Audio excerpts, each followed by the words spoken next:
साकार संसार की रचना कर सृष्टि का आनंद लेने वाले सतपुंज के स्वामी सदगुरु महाराज जी एवं संसारिक संपूर्ण जीवात्मा। साकार संसार में सारे आनंद को प्राप्त करने का अधिकारी कौन है और कौन अनुभव करता है? तो केवल एक मनुष्य, केवल एक मानव। मानव जो है पूरे सृष्टि के आनंद का अनुभव करता है और कराता भी है। और उनमें सबसे श्रेष्ठ कौन है? तो ज्ञानी सतगुरु। सदगुरु के द्वारा वह ज्ञान का अनुभव कराया जाता है। सदगुरु वह अवैध शक्ति है जिस तन में शब्द, ज्ञान, अनुभूति और विवेक, ये चार शक्तियां जिस तन में आकर कार्य करती हैं उसे ही सदगुरु कहा जाता है। सदगुरु शरीर का नाम नहीं, इस प्रक्रिया का नाम है। और जिस सदगुरु में के द्वारा परित्याग की बात आई, परित्याग सबसे श्रेष्ठ विषय है।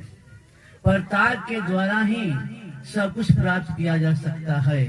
आप किसी भी क्षेत्र में रहें, आध्यात्मिक क्षेत्र में रहें, सांसारिक क्षेत्र में रहें, सामाजिक क्षेत्र में रहें, पारिवारिक क्षेत्र में रहें, किसी भी क्षेत्र में रहिएगा, अगर आपके पास त्याग है, परित्याग है, तब तो आप निश्चल और निर्विकार हैं। अगर त्याग नहीं रहेगा, परित्याग नहीं करेंगे, तो आप कभी भी उस चीज को प्राप्त नहीं कर सकते हैं। त्याग एक ऐसी चीज है कि त्याग करने के बाद ही सब कुछ प्राप्त हो जाता है। स्वामी जी की वाणी है कि परित्यागी वो है जिसके पास त्याग हो।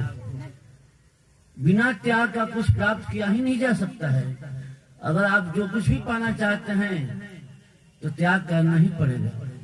बताए कि स्वामी जी बोल रहे थे, सच्चा परित्यागी वह है जो इस कलिकाल में रहकर अन्न न खाकर, जल न पीकर, फल फूल खाते हुए वह निश्चल निर्विकार भाव से वह समाज की सेवा में लगा हुआ है, वही त्यागी है। दूसरी बात बोले, पारस जो है पत्थर है, लेकिन आप सुने होंगे कि पारस किसी लोहे में छुआ देने के बाद वो सोना हो जाता है।